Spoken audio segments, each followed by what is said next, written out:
ठीक है, प्रत्येक पर्सन आपके लिए इंपॉर्टेंट है, अच्छे से ध्यान से पढ़ना है, हर चीज समझते हुए चलना है, किसी भी प्रकार का कंफ्यूजन नहीं होना चाहिए।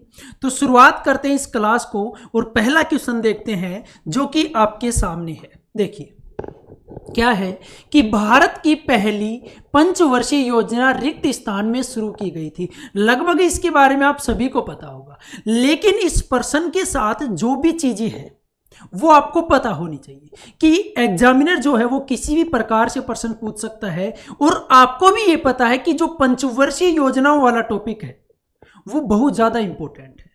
तो ये भी हम कर लेंगे, इस टॉपिक को भी पहले देख लेते हैं हमारे क्वेश्चन को कि भारत की पहली पंचवर्षीय योजना रिक्त स्थान में शुरू की गई थी। तो पंचवर्षीय योजना की जो शुरुआत है ना वो 1951 में हुई थी। कब हुई थी? 1951 में। ऑप्शन सी करेक्ट होगा। पहली पंचवर्षीय योजना 1951 से 56 तक थी। देखिए पंचवर्षीय मतलब 5 वर्ष की, तो ये क्या हो गई? 5 वर्ष की ये योजनाएं थी। तो कितनी पहली कब हुई? 1951 से शुरू 1956 तक। Point clear. अब बात आती है कि जो पहली पंचवर्षीय योजना है वो किस मॉडल पर आधारित थी, जो कि सबसे ज्यादा इंपॉर्टेंट पॉइंट है। किस मॉडल पर थी? हेराल्ड डोमर मॉडल पर। हेराल्ड डोमर मॉडल पर प्रथम पंचवर्षीय योजना आधारित थी। अब पॉइंट क्या बनता है कि इस प्रथम जो पंचवर्षीय योजना थी, इसका जो मुख्य उद्देश्य क्या था, इसका मेन पर्पज क्या था? संतुलित अर्थव्यवस्था के विकास की जो प्रक्रिया है उसको आरंभ करना। ध्यान रखना, संतुलित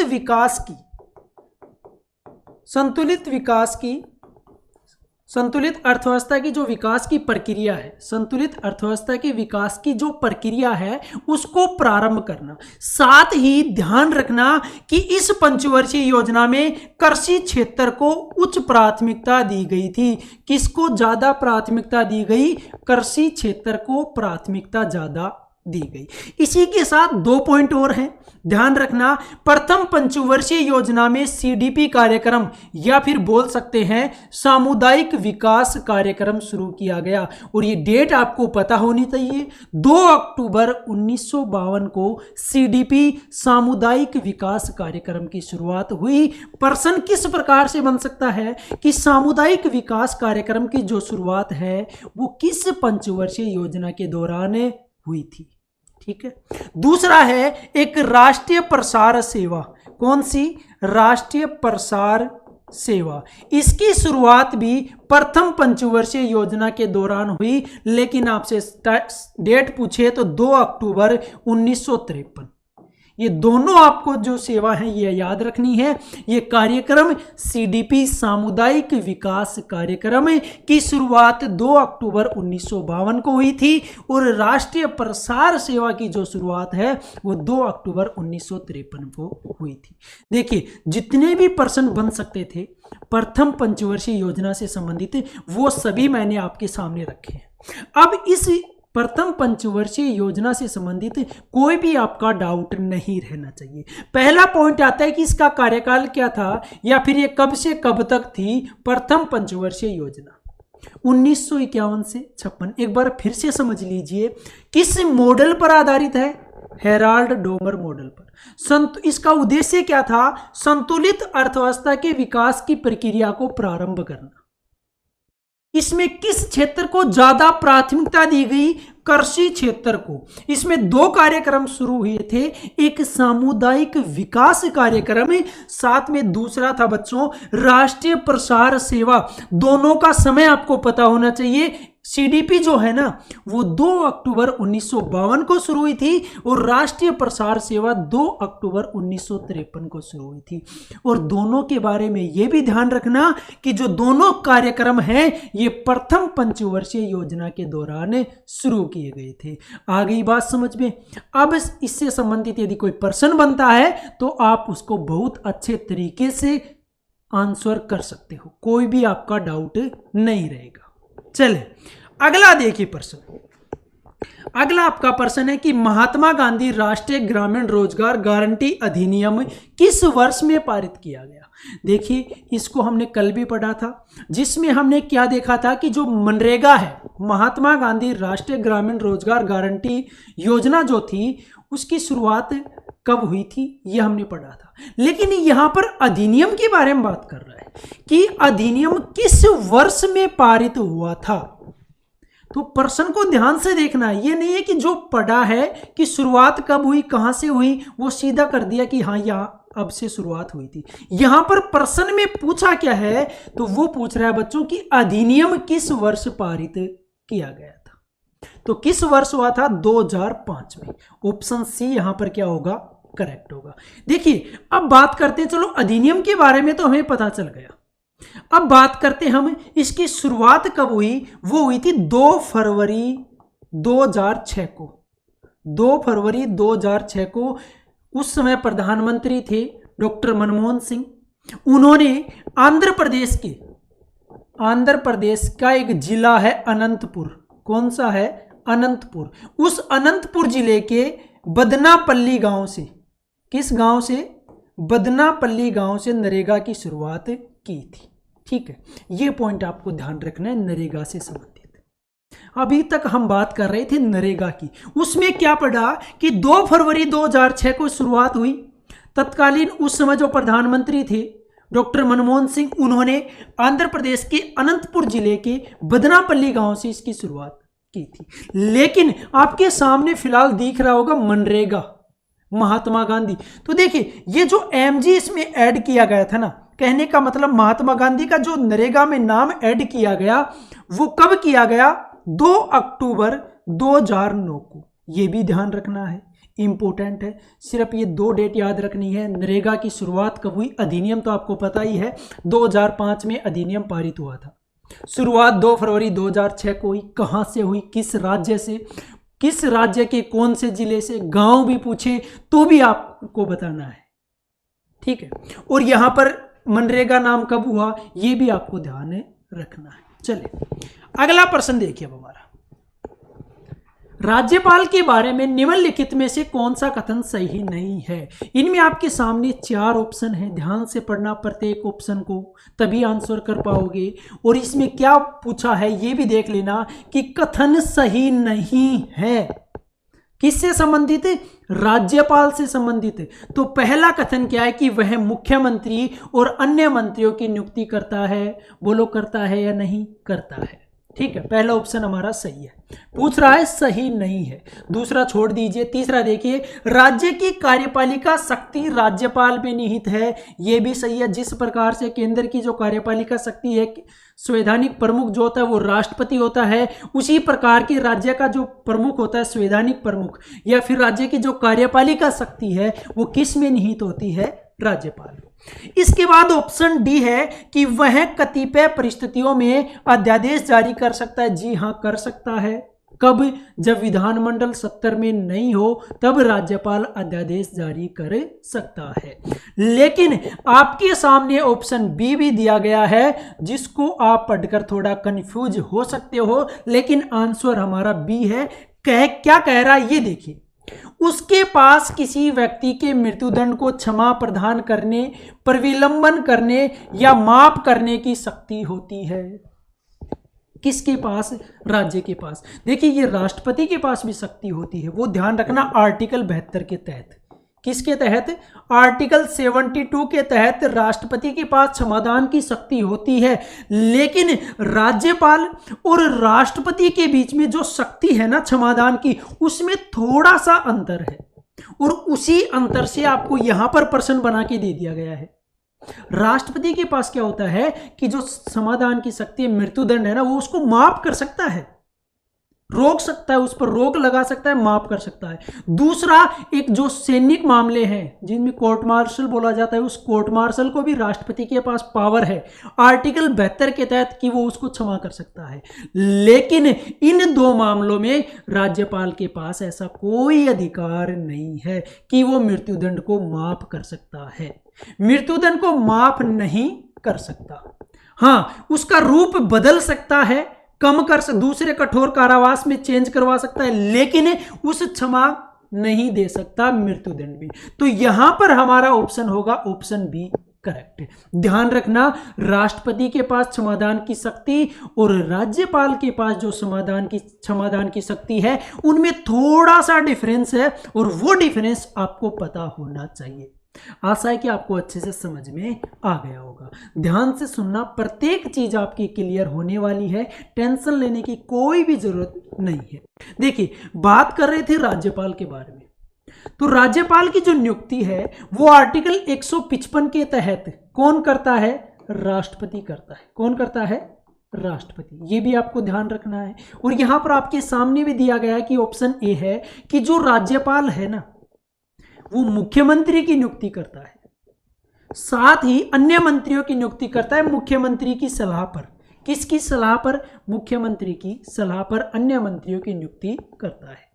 आगे बात समझ। चलिए अगला प्रश्न देखिए कि तिरुवातिरकल्ली त्योहार मुख्यतः निम्न में से किस राज्य में मनाया जाता है? किस त्योहार की बात कर रहे हैं? तिरुवातिरकल्ली त्योहार की हम यहां पर बात कर रहे हैं, और ये यहां पर ये पूछ रहा है कि कौन से राज्य में मनाया जाता है। तो किस राज्य में मनाया जाता है? केरल राज्य में। ऑप्शन बी क्या होगा? करेक्ट होगा। देखिए, केरल का एक ओणम त्योहार है जो भी इंपॉर्टेंट है। क्या है? केरल का ओणम त्योहार महत्वपूर्ण है। यहां पर बात करें असम की, देखिए ऑप्शन आपके सामने असम दिया गया है। इसमें एक तो इंपॉर्टेंट नृत्य आपका बिहू है। कौन सा है? बिहू आपको ध्यान रखना है। एक सत्रिया है जो कि शास्त्रीय नृत्य है असम का। बात करें पंजाब की, तो पंजाब के लोक नृत्यों के बारे में बात करें, एक तो आपका भंगड़ा है, ये इंपॉर्टेंट है। एक आपका गिद्धा, ये भी किसका है? पंजाब राज्य का। उड़ीसा की बात करें, उड़ीसा में दो इंपॉर्टेंट आपके, एक तो रंगबत्ती है, रंगबत्ती, और एक ओडिसी शास्त्रीय नृत्य है। कौन सा है? ओडिसी शास्त्रीय नृत्य है। तो हर चीज के बारे में पढ़ते हुए चलोगे, जब वो आपकी चीज सामने आती है तो आप उसको अच्छे से पढ़ो, ताकि जो भी प्रश्न उन चीजों से बने तो आप उनका जो आंसर है वो आसानी से दे सको। यहां पर क्या पढ़ा कि केरल के बारे में हमने जानकारी मिली कि जो तिरुवातिरकल्ली त्योहार है वो किस राज्य में मनाया जाता है? वो केरल राज्य में मनाया जाता है। ये हमारा पॉइंट यहां पर क्लियर हो गया। ओणम जो है वो भी केरल से संबंधित है। साथ ही बात करें असम राज्य के लोक नृत्यों से संबंधित, तो एक बिहू है और एक सत्रिया है जो कि असम का शास्त्रीय नृत्य है।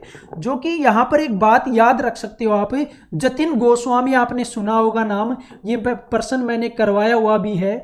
ये सत्रिया अकादमी गुवाहाटी के संस्थापक निदेशक है। कौन है? जतिन गोस्वामी। ध्यान रखना, सत्रिया अकादमी गुवाहाटी के संस्थापक निदेशक कौन है? जतिन गोस्वामी है। यहां पर बात की उड़ीसा की, तो एक रंगबत्ती नृत्य है और एक ओडिसी है जो कि उड़ीसा का शास्त्रीय नृत्य है। पंजाब की भंगड़ा है और गिद्धा है। तो आ गई बात समझ में। चलिए अगला प्रश्न देखिए, निम्नलिखित में से कौन सा त्योहार अगस्त सितंबर में फसल की कटाई के मौसम में मनाया जाता है?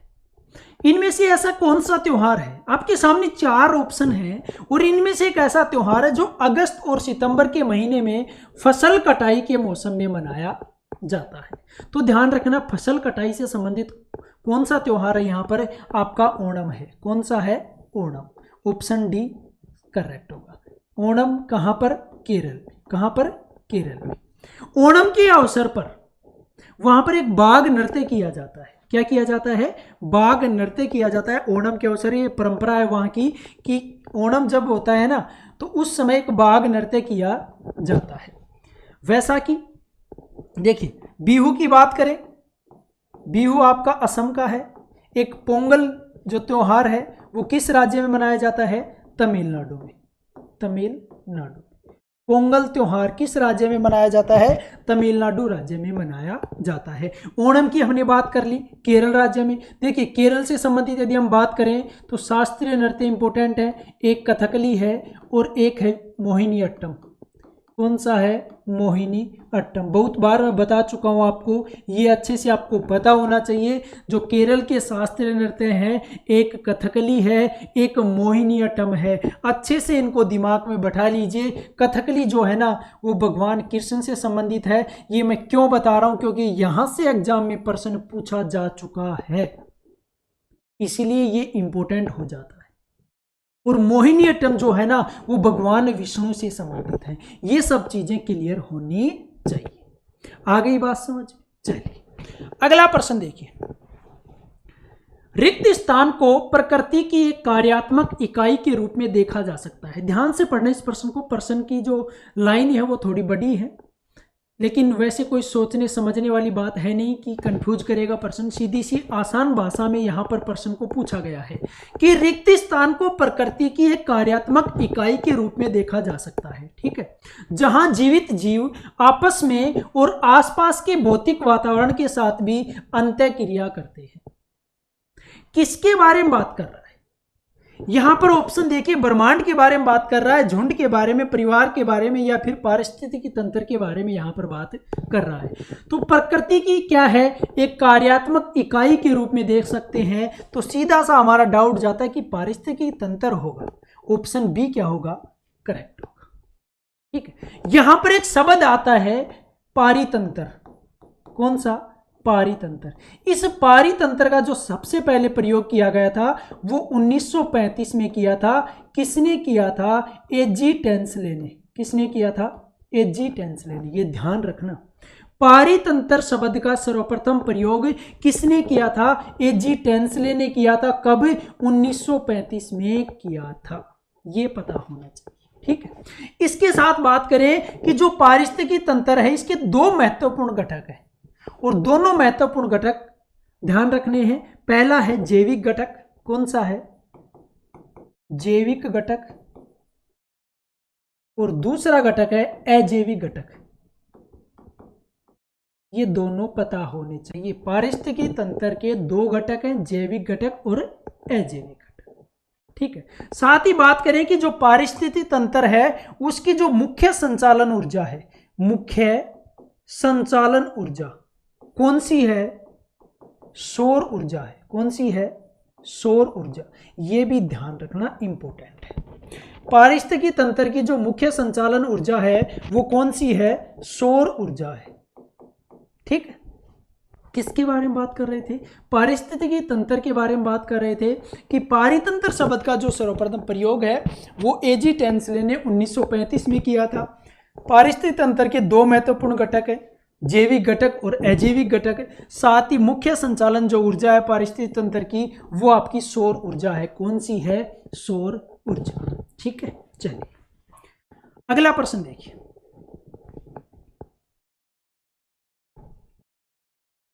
अगला प्रश्न आपका, कांग्रेस और मुस्लिम लीग ने लखनऊ समझौता किस वर्ष में किया था? सबसे ज्यादा इंपॉर्टेंट पॉइंट, यहां से एग्जाम में प्रश्न पूछा जाता है। कांग्रेस के अधिवेशनों की हम यहां पर बात करेंगे, ठीक है। देखिए, कांग्रेस और मुस्लिम लीग ने जो लखनऊ समझौता किया था वो किस वर्ष किया था? देखिए, सबसे पहले आंसर देख लीजिए, 1916 में किया था। कब किया था? 1916 में। Point clear? Option A correct, ठीक। अब देखिए, लखनऊ जो अधिवेशन हुआ था, लखनऊ अधिवेशन कब हुआ था? 1916 में। कांग्रेस का जो लखनऊ अधिवेशन हुआ था 1916 में हुआ था। अब बात आती है कि इस अधिवेशन की अध्यक्षता किसने की थी? अध्यक्षता की थी अंबिका चरण मजूमदार ने। अंबिका, या बोल सकते हैं एसी मजूमदार, अंबिका चरण मजूमदार। 1916 के जो कांग्रेस का अधिवेशन हुआ था, लखनऊ अधिवेशन, उसकी जो अध्यक्षता है वो एसी मजूमदार ने की थी। इसमें क्या हुआ था कि कांग्रेस और मुस्लिम लीग ने साथ आकर एक संयुक्त समिति की स्थापना की थी।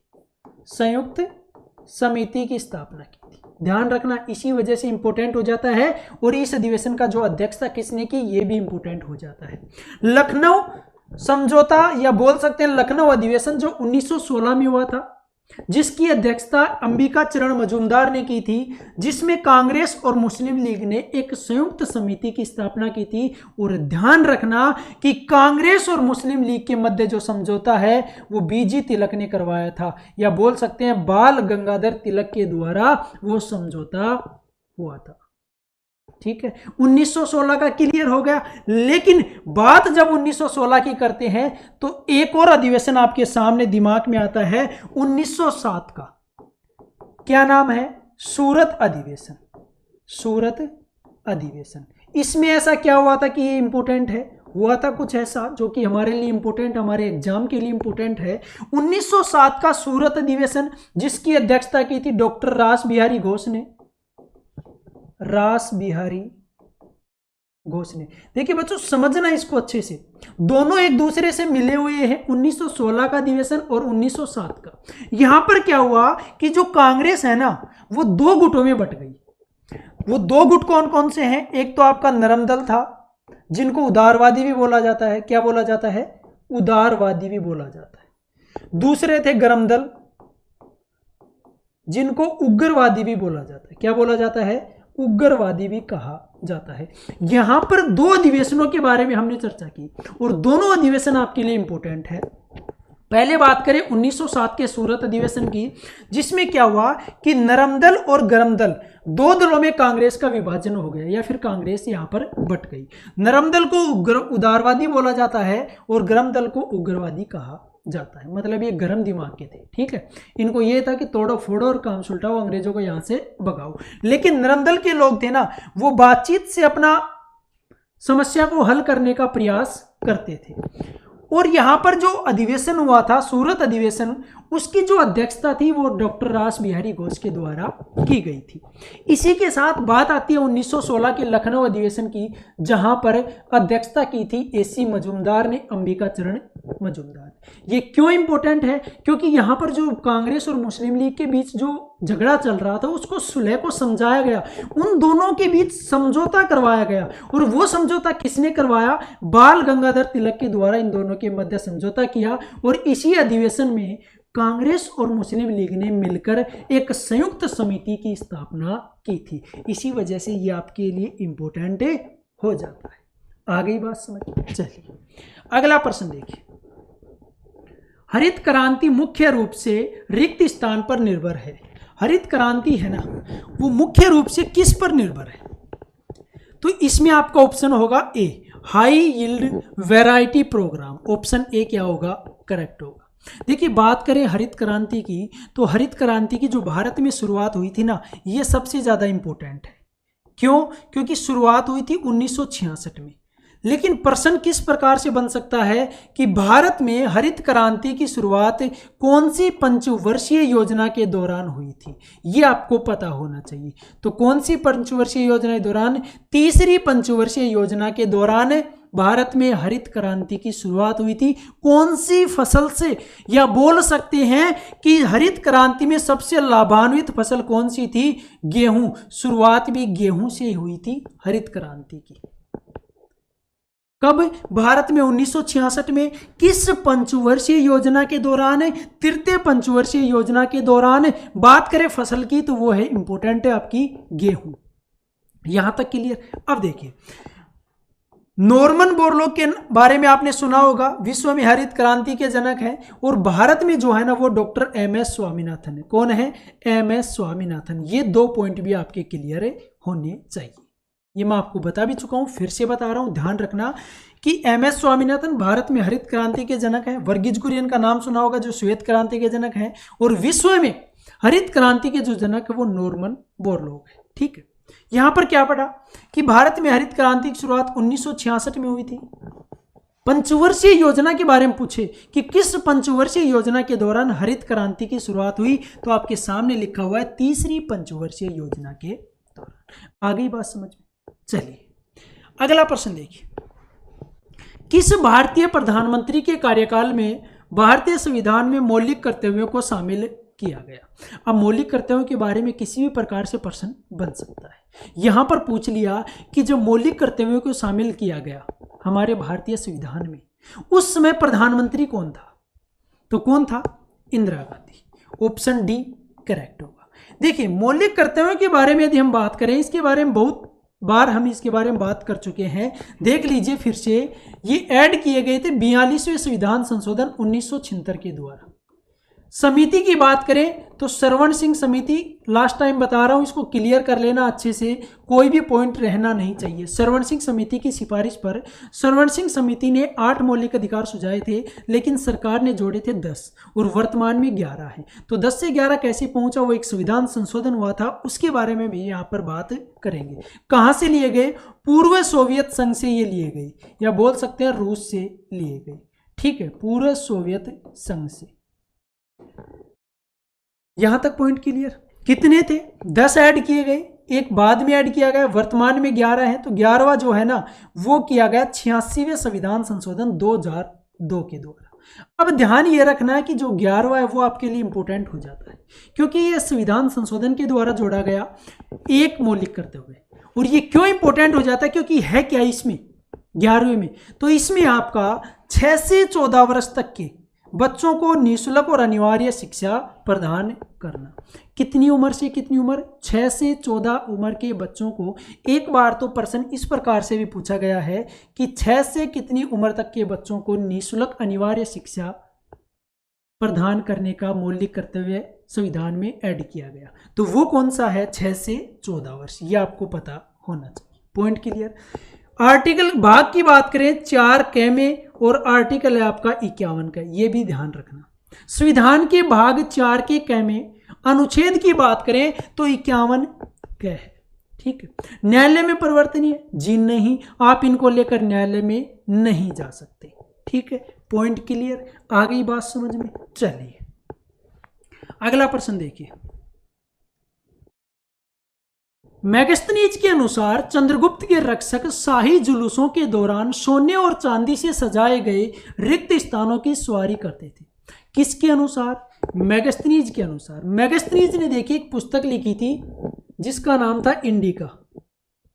कौन सी पुस्तक लिखी थी, इंडिका नामक पुस्तक लिखी थी, ध्यान रखना, इंडिका नामक पुस्तक लिखी थी। और इसमें यह लिखा गया था कि चंद्रगुप्त के जो रक्षक थे ना, वो शाही जुलूसों के दौरान सोने और चांदी से सजाए गए रिक्त स्थानों की सवारी करते थे।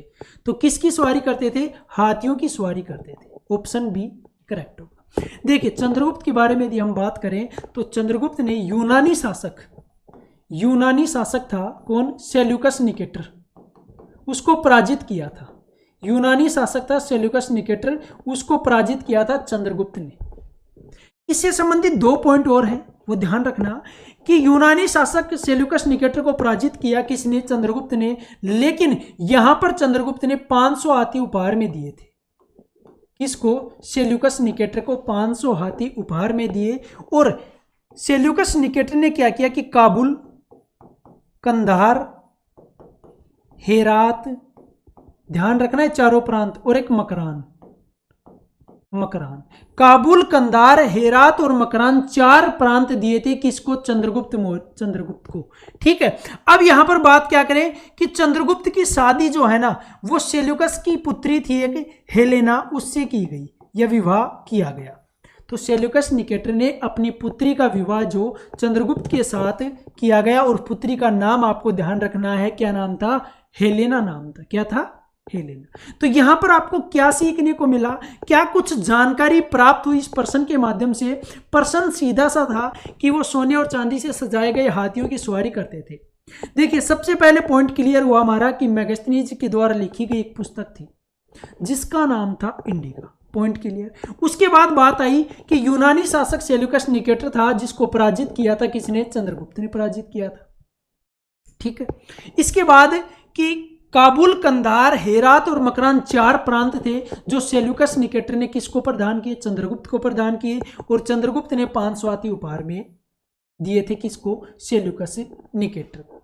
साथ ही सेल्यूकस निकेटर ने जो उनकी पुत्री थी हेलेना, उसका विवाह किसके साथ किया, चंद्रगुप्त के साथ कर दिया। पॉइंट क्लियर, आ गई बात समझ में। प्रत्येक पॉइंट आपका क्लियर होगा, कोई भी किसी भी प्रकार का कंफ्यूजन किसी भी पर्सन को लेकर नहीं रहने वाला। सिर्फ आपको ध्यान रखना है यहाँ पर कि मैं क्या बता रहा हूँ और क्या पढ़ा रहा हूँ, सिर्फ उसको ध्यान रखते हुए चलना है। ठीक है, फिर आपका जो टारगेट है 15+ का वो आसानी से क्लियर होता हुआ आपको दिखाई देगा, जो कि आपको सिलेक्शन तक पहुंचाएगा। चलिए अगला प्रश्न देखिए।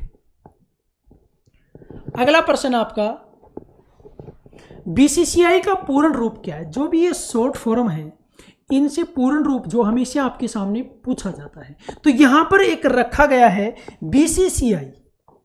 सभी को पता होगा क्योंकि सभी क्रिकेट देखते हैं, हमारे भारत की क्रिकेट की एक संस्था है ये, board of control for cricket in India. Option A यहां पर क्या होगा, करेक्ट होगा कि board of control for cricket in India. देखिए बात करें हम बीसीसीआई के बारे में, चलो इस टॉपिक को क्लियर ही कर लेते हैं, आया है हमारे सामने। तो बीसीसीआई की जो स्थापना है ना वो कब हुई थी, 1928 में हुई थी। कब हुई थी, 1928 में। वर्तमान में बीसीसीआई के जो अध्यक्ष हैं वो कौन है, पता होना चाहिए आपको, रोजर बिन्नी है। कौन है, रोजर बिन्नी। अध्यक्ष का पता चल गया। चलो बात करें उपाध्यक्ष के बारे में, तो इसके उपाध्यक्ष कौन है, राजीव शुक्ला है, राजीव शुक्ला। और बीसीसीआई के सेक्रेटरी के बारे में तो सभी को पता है, कौन है, जैसा है। सेक्रेटरी कौन है, जैसा। इसके साथ ही एक और नाम आता है, एक और पद है बीसीसीआई में। सीईओ कौन है बीसीसीआई के, हेमांग अमीन। कौन है, हेमांग अमीन। ठीक है, ये भारत में क्रिकेट को कंट्रोल करने वाली संस्था है, या फिर क्रिकेट जो मैच होते हैं इंडिया में वो ये आयोजन करती है बीसीसीआई, जिसके बारे में हमने कुछ इंपॉर्टेंट फैक्ट पढ़े कि स्थापना कब हुई थी, 1928 में। अध्यक्ष कौन है, रोजर बिन्नी। उपाध्यक्ष कौन है, राजीव शुक्ला। और सेक्रेटरी कौन है बीसीसीआई के, जैसा है। और सीईओ कौन है, हेमांग अमीन। चलो ये तो हमने देख लिया, लेकिन यहां पर हम बात करते हैं कि बीसीसीआई के बारे में बात की, क्यों आईसीसी को क्यों छोड़ दे, इसके बारे में चर्चा कर लेते हैं। क्योंकि ये भी अंतर्राष्ट्रीय क्रिकेट काउंसिल, इसकी international cricket council full form होती है। हिंदी में बात करें तो अंतर्राष्ट्रीय क्रिकेट परिषद।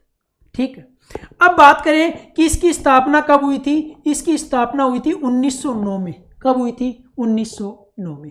आईसीसी का जो हेडक्वार्टर है, मुख्यालय, वो आपका दुबई में है। कहां पर है, दुबई में, यूएई में, यूनाइटेड अरब अमीरात। ठीक है, दुबई यूएई में आईसीसी का क्या है, मुख्यालय है। अब बात आती है कि आईसीसी के अध्यक्ष कौन है, तो ग्रेग बार्कले। ग्रेग बार्कले जो है वो आईसीसी के अध्यक्ष हैं, वर्तमान में प्रेसिडेंट हैं। ठीक है, दोनों पॉइंट क्लियर। बीसीसीआई के बारे में हमें पता चल गया कि उसके अध्यक्ष कौन है, उपाध्यक्ष कौन है, सचिव कौन है, सीईओ कौन है, स्थापना कब हुई थी। और आईसीसी के बारे में हमने चर्चा कर ली कि आईसीसी की स्थापना कब हुई थी, 1909 में हुई थी। इसका मुख्यालय कहाँ पर है, दुबई यूएई में है। और इसके अध्यक्ष कौन है, ग्रेग बार्कले, जो कि आईसीसी के वर्तमान में प्रेसिडेंट है। Point clear. चलिए अगला प्रश्न देखिए। Synthetic fibre, synthetic rubber, plastic, die stuff, drugs और फार्मास्यूटिकल्स के निर्माण के लिए किसका उपयोग किया जाता है। इन सब चीजों के निर्माण के लिए कौन कौन सी चीजें आपके सामने दी गई है कि synthetic fibre, synthetic rubber, plastic, die stuff, drugs और फार्मास्यूटिकल्स के निर्माण के लिए किसका प्रयोग किया जाता है। तो किसका प्रयोग किया जाता है, पेट्रो रसायन का। ऑप्शन डी क्या होगा, करेक्ट होगा। ये पॉइंट तो आपका क्लियर हो गया। लेकिन यहां पर बात यह आती है कि जो पेट्रो रसायन है ना, उसको कच्चा माल कहां से मिलता है, उसको कच्चा माल कहां से मिलता है। इसके निर्माण में तो इसका उपयोग किया जाता है, चलो हमने मान लिया। लेकिन बात यह ध्यान आती है कि पेट्रो रसायन को कच्चा माल कहां से मिलता है। पेट्रोलियम उत्पादों से। पेट्रोलियम उत्पाद जो है ना, पेट्रोलियम उत्पाद, उन पेट्रोलियम उत्पादों से कच्चा माल प्राप्त होता है। किसको, पेट्रो रसायन उद्योग को। जो पेट्रो रसायन उद्योग है उनको जो कच्चा माल है वो पेट्रोलियम उत्पादों से प्राप्त होता है। Point clear. ठीक है, चलिए अगला प्रश्न देखिए।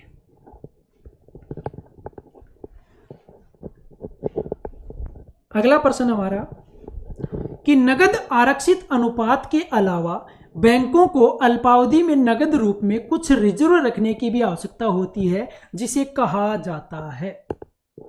देखिए, नगद आरक्षित अनुपात की यदि हम बात करें तो ये होता है आपका CRR, कैश रिजर्व रेशियो। क्या होता है?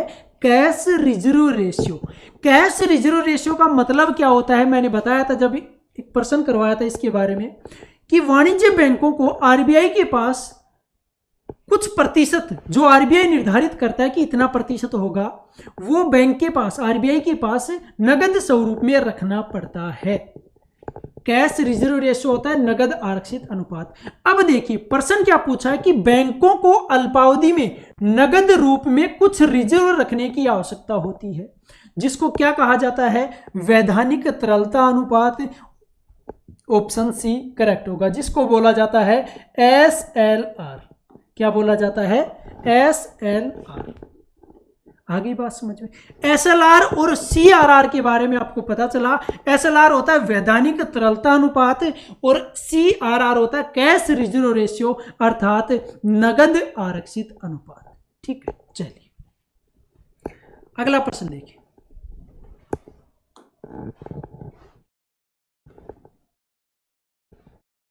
अगला प्रश्न है, निम्नलिखित में से कौन सी एक अवसादी चट्टान नहीं है? इनमें से कौन सी एक अवसादी चट्टान नहीं है? तो इनमें से जो है ना वो ग्रेनाइट है, वो क्या है? अवसादी चट्टान नहीं है। तो ग्रेनाइट किसका उदाहरण है? आग्नेय चट्टान का उदाहरण है। ग्रेनाइट किसका है? आग्नेय चट्टान का उदाहरण है, ये ध्यान रखना। मृत्तिका हो गया, बलुआ पत्थर हो गया, सैल हो गया, ये जो तीनों क्या है? अवसादी चट्टानों के उदाहरण हैं। बलुआ पत्थर की यदि हम बात करें तो ध्यान रखना, एक तो आगरा का किला, आगरा का किला, और एक आपका दिल्ली का लाल किला, दिल्ली का Lal Qila.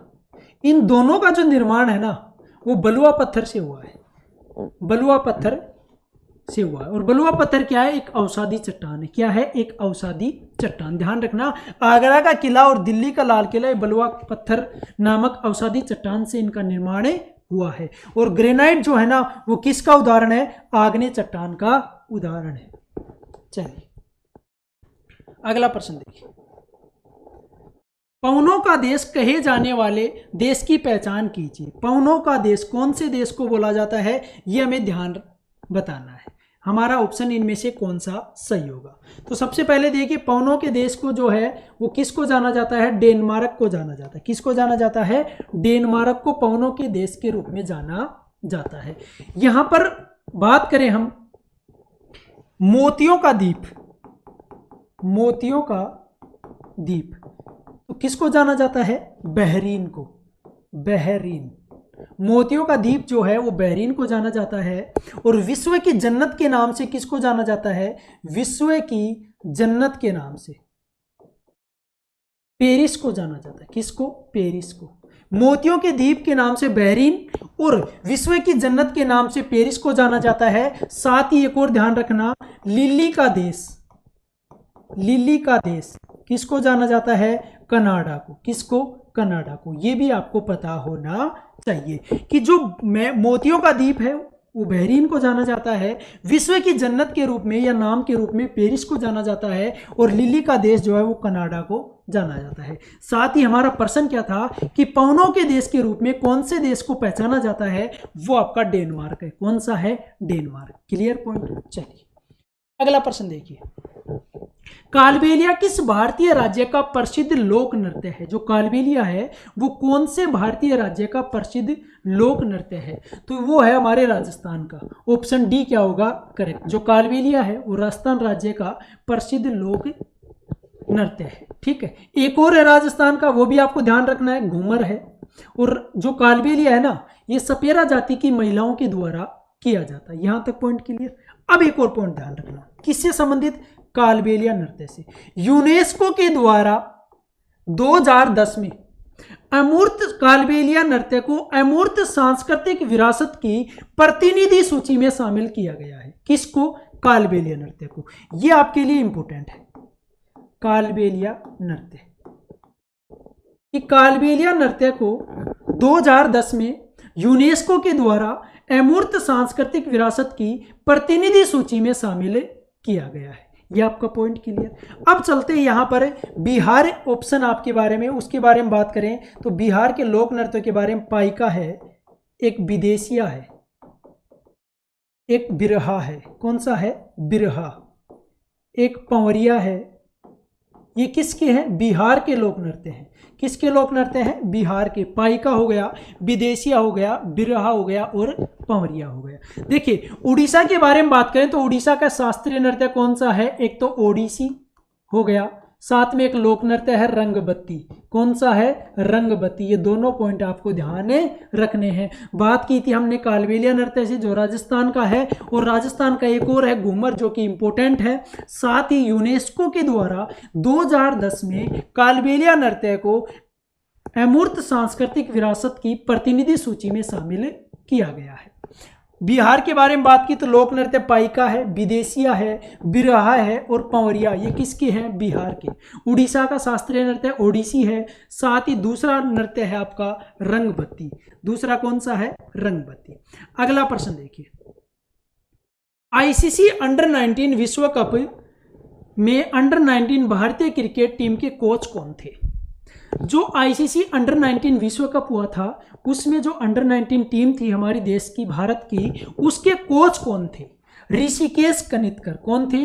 Rishikesh Kanitkar. Option B correct होगा। अब देखिए अंडर 19 जो वर्ल्ड कप हुआ था 2022 में, उसके बारे में यदि हम बात करें तो ये जो है ना, फाइनल मैच हुआ था सर विवियन रिचर्ड स्टेडियम में। सर विवियन रिचर्ड स्टेडियम में, ठीक है, सर विवियन रिचर्ड स्टेडियम में हुआ था, एंटीगुआ में हुआ था। फाइनल मैच किसके मध्य हुआ था? भारत और इंग्लैंड के मध्य। भारत व इंग्लैंड के मध्य ये फाइनल हुआ था, जिसमें विजेता था भारत। कौन था? विजेता भारत था। और उप विजेता टीम आपको पता ही चल गई, क्योंकि फाइनल में ये दोनों थे, तो उप विजेता हो गई आपकी इंग्लैंड। क्या हो गई? इंग्लैंड। तो ये ध्यान रखना, जो अंडर 19 विश्व कप हुआ था 2022 में, उसकी उस अंडर 19 टीम के कोच जो थे हमारी देश की टीम के, वो थे ऋषिकेश कनितकर। फाइनल मैच कहां पर हुआ था? सर विवियन रिचर्ड स्टेडियम में हुआ था।